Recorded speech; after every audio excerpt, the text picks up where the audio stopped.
pouvoir dire sans crainte que nous avons tous vécu, ça nous est tous arrivé à un moment donné dans notre vie, surtout post-Covid, d'avoir touché le fond de la cuvette jusqu'à nous y noyer. Vous savez, vous commencez la journée en vous réveillant dans votre minuscule appartement pour aller au travail où vous vous faites virer, vous retrouvez votre chat mort sur le trottoir sous la pluie, et la mère de celui à qui vous donnez des leçons de piano vous dit gentiment que ça va s'arrêter là. Eh bien, disons que c'est la journée de notre protagoniste, Nora, tirée du roman de Matt Haig qui s'appelle La bibliothèque de minuit, publié en 2020 et acheté au Festival du Livre en 2021.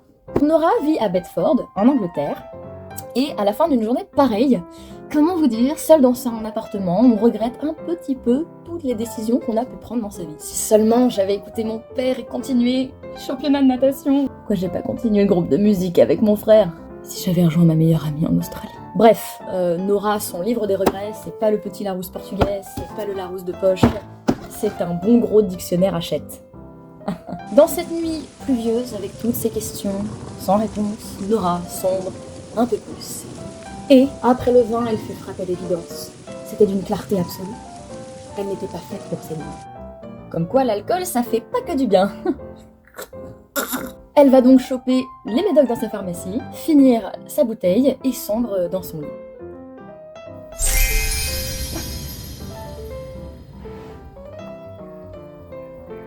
Pour se réveiller dans une bibliothèque.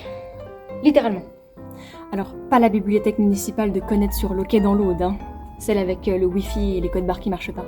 Dans cette bibliothèque, déjà, il y a de la brume partout. Les livres sont majoritairement verts et elle n'a pas de fin. Ceux qui ont encore des grands espaces savent se dire. Et dans cette bibliothèque... Chut, pardon. Dans cette bibliothèque se trouve la bibliothécaire d'enfance de Nora, joueuse d'échecs, un col roulé vert, très mignonne, qui lui explique qu'elle se trouve dans une bibliothèque entre la vie et la mort. L'espace-temps arrêté au moment où Nora s'est plongée dans le sommeil, minuit. La bibliothèque de minuit. Vous avez compris l'idée?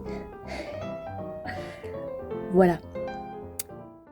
En gros, dans chacun des livres présents dans cette bibliothèque de minuit, se trouvent toutes les vies possibles que Nora aurait pu vivre. Donc, à chaque ouverture d'un bouquin, c'est la porte sur une autre existence potentielle. C'est dur de faire le choix, hein. Après, on sait plus où donner de la tête. Chaque livre offre une chance d'essayer une autre vie que tu aurais pu vivre. Ça tombe bien, parce que ce Larousse des regrets que Nora possède, il y a de quoi faire dans le genre la vie que j'aurais pu avoir si nageuse, musicienne, philosophe, épouse, voyageuse, glaciologue, maman. Et pourtant, dans toutes ces vies tentées, il y a deux questions qui reviennent. Est-ce que ces choix de vie sont vraiment les miens? Et deuxièmement, laquelle de ces vies est une vie heureuse? Vous avez 4 heures. Bon, dans le cas de Nora, c'est avant que minuit ne passe, car après tout, elle est entre la vie et la mort. Donc, une fois minuit passé, la bibliothèque fermera ses portes. Bref, tout un roman. Voilà. Pour la suite, il faudra lire le bouquin. Cette petite merveille est disponible dans les éditions Mazarine, avec une magnifique ouverture avec une bibliothèque dessus. La meuf est littéralement bibliothécaire, bien sûr qu'elle craque sur un bouquin sur la bibliothèque. Alors je vais pas vous mentir, si je l'ai vu, c'est parce que c'est marqué la bibliothèque de minuit, avec des livres partout, la couleur était bleu marine. Une lecture étonnante, pleine de chaleur et d'humour, et un éloge vibrant du pouvoir qu'ont les livres de changer le cours de nos vies. Sunday Times. J'aurais peut-être dû vous lire la 4e de couverture, elle est bien meilleure que la mienne. Vous l'aurez en fin de vidéo, et vous pourrez avoir les références pour ce petit bijou. C'est tout pour moi.